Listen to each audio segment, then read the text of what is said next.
Welcome to State of Business on Art Television. I am Savindri Javadana. Let's look at the headlines for the day. Headline inflation increased to 5% in September from 3.4% in August. A proper national security plan is not in place even after 6 months of April attacks, says SLPP presidential candidate. News in detail. President Maithripala Sirisena attended the Japan Emperor Naruhito's enthronement ceremony held at the Imperial Palace in Tokyo today along with the First Lady Jayanthi Pushpa Kumari. Japan's Emperor Naruhito formally proclaimed his ascension to the throne in an elaborate ceremony along with many local and foreign leaders.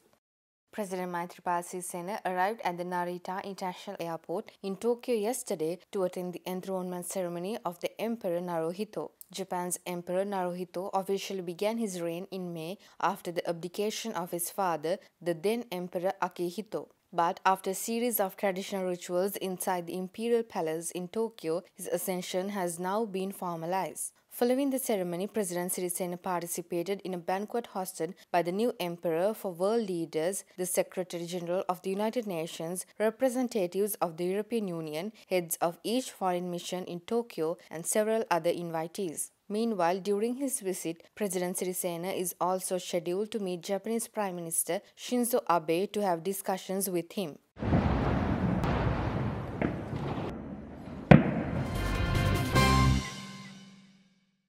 Now let's move on to the next President segment to see the latest happenings on the political side.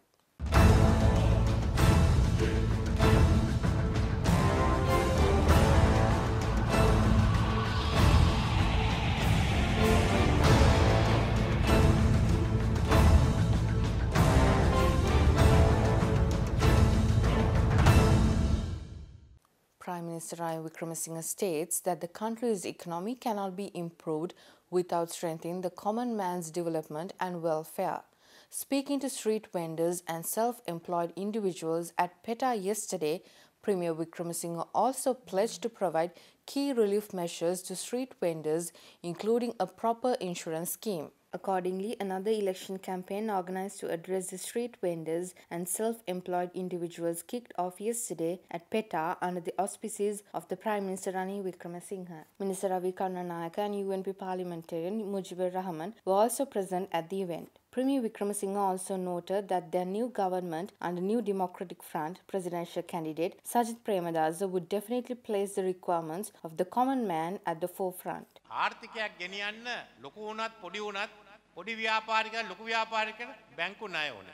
බැංකු ණය නැතුව ගෙනියන්න බෑ. A relief package with concessionary loan system is needed for the entire business community, irrespective to the fact that they are large-scale or small-scale business individuals. Country cannot be run without a loan system. Also, we should think how these self-employed persons would survive after they don't have a job. Therefore, I vow to execute an insurance system to safeguard the future of the self-employed individuals. I was also informed some of other issues pertaining to the business registration. We will solve these issues soon. We want to develop the country. We will try to establish a place to provide all the services in one place for the common man and self-employed individuals along with the help of the Colombo Municipal Council and the government.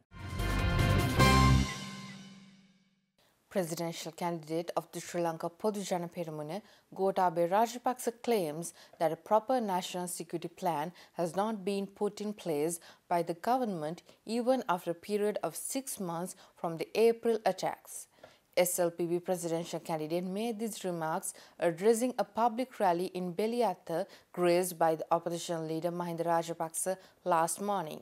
ජාතික ආරක්ෂාව පිළිබඳව කිසිම අවබෝධයක් නැති මේ රජයට පුළුවන්කමක් නැහැ මේ රටට නැවතත් ආරක්ෂාව ගෙනෙන්න. The present cabinet had no understanding of national security. I must remind all of you, only a team with a clear vision about national security like ours who ended the war can make this country safe again. After present government came into power, they stopped all the projects that we started. The businesses, contractors, subcontractors and suppliers who were part of those projects lost their jobs and the sector lost nearly 400,000 jobs. They were unable to rebuild the economy afterwards. Since they did not have an efficient team, my country fell victim to its current desperate situation. We have a clear plan to rebuild our economy. During our government, after the war concluded, we had set up a separate unit to monitor extremist terrorism. We had trained officers of intelligence units for this purpose. However, the present government had assigned these officers elsewhere.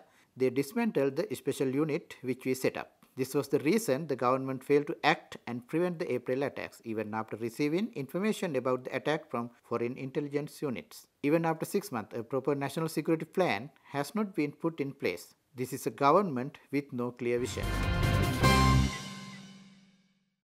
Sharing strategies for the new economic direction of the country, Deputy Chairman of the National Front for Good Governance, Abdul Rahman, states that eliminating corruption and extremism while preserving the rule of law are vital to attain holistic growth of the country. Abdul Rahman made these claims addressing a gathering to support the presidential candidate of the National People's Power, Andrew Kumar Dissanayake, held in Colombo recently.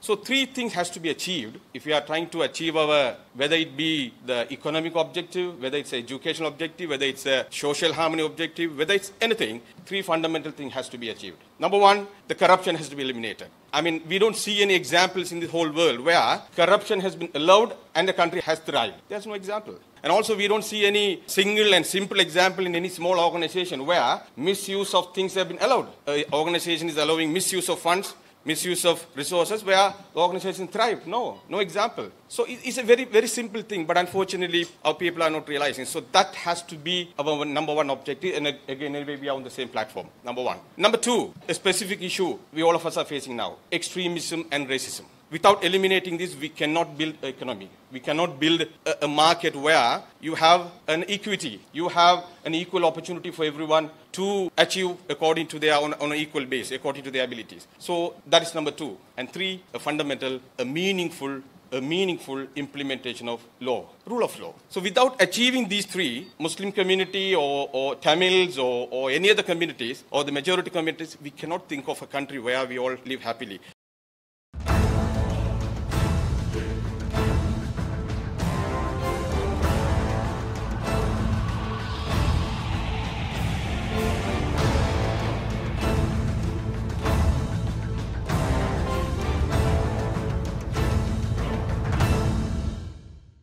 Stay tuned for more news after this break.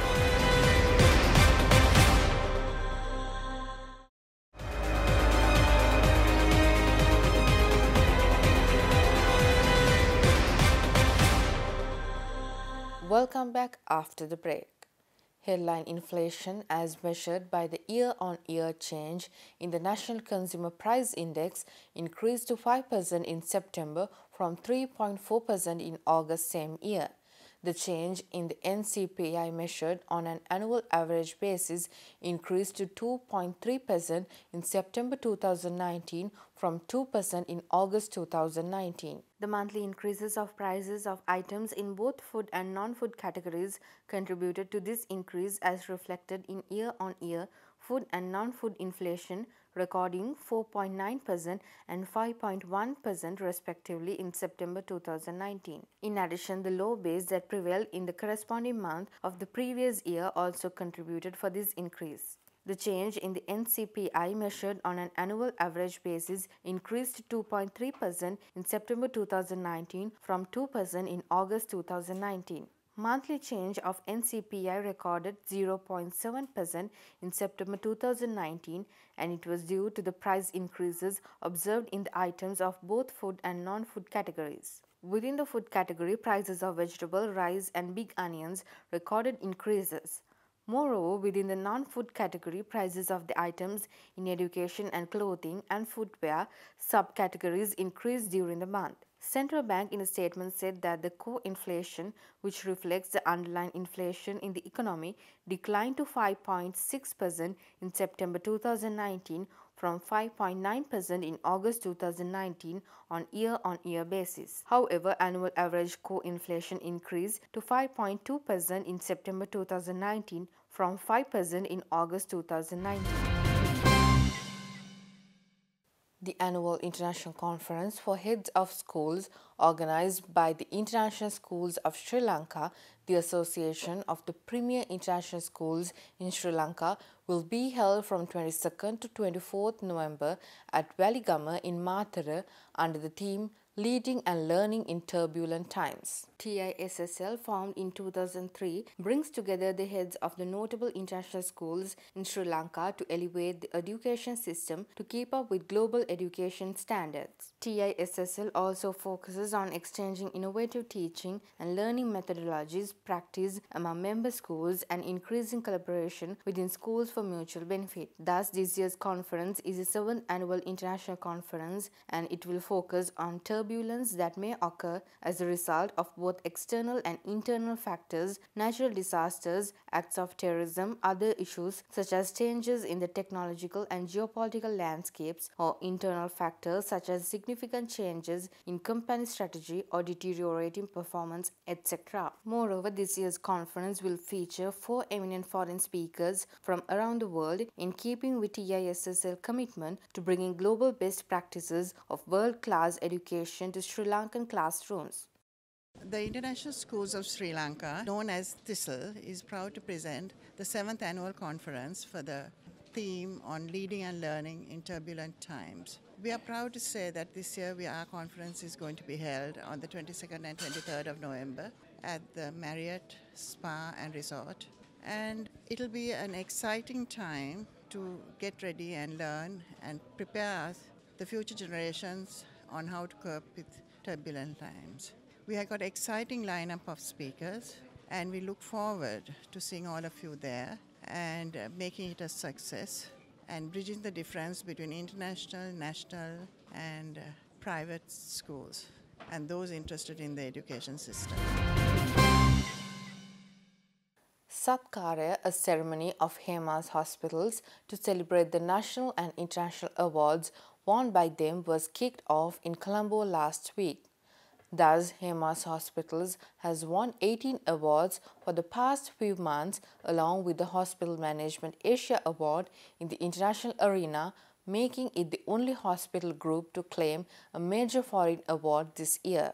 Accordingly, Hema's Hospitals has gained a series of awards within the past 6 months, with a total of 18 top national and international accolades, and in the process earning itself the title of the most feted hospital in Sri Lanka. These trophies include 3 Healthcare Asia Awards and 1 Hospital Management Asia Award in the international arena, making it the only hospital group to claim a major foreign award this year, bringing international recognition to the Sri Lankan healthcare industry.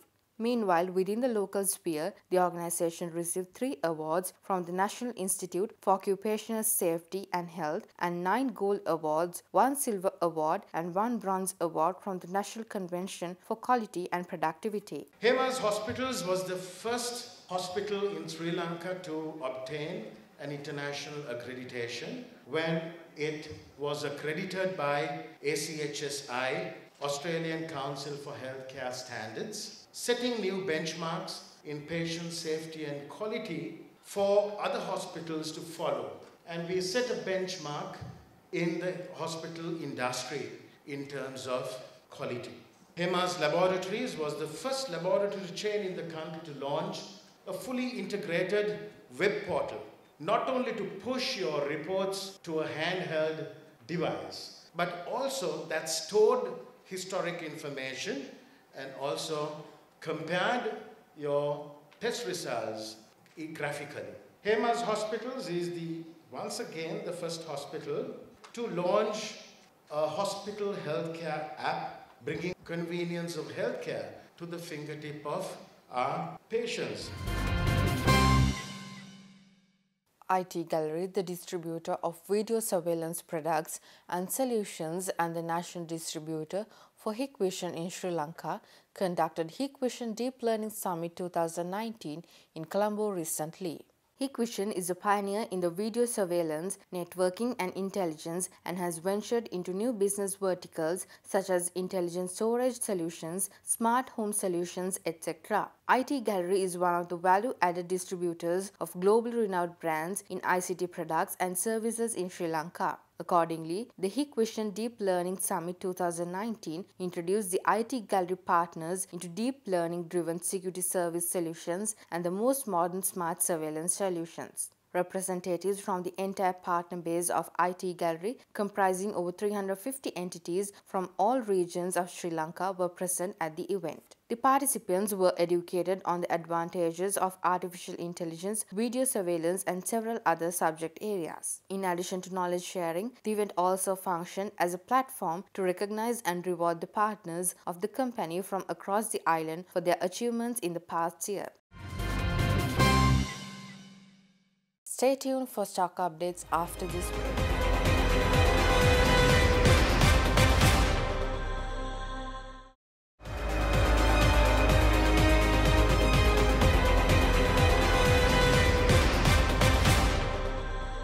Welcome back after the break. Trading at Colombo Stock Exchange ended on a positive note today. The All-Share Price Index gained 16.41 points to close at 5,880.40 and the S&P SL20 gained 14.11 points to close at 2,926.77. The turnover was 968 million rupees and over 36 million shares were traded. Up next are Forex trades.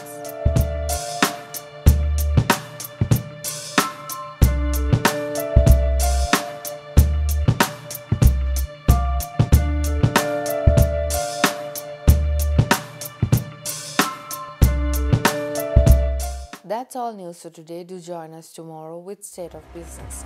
Until then, take care. Good night.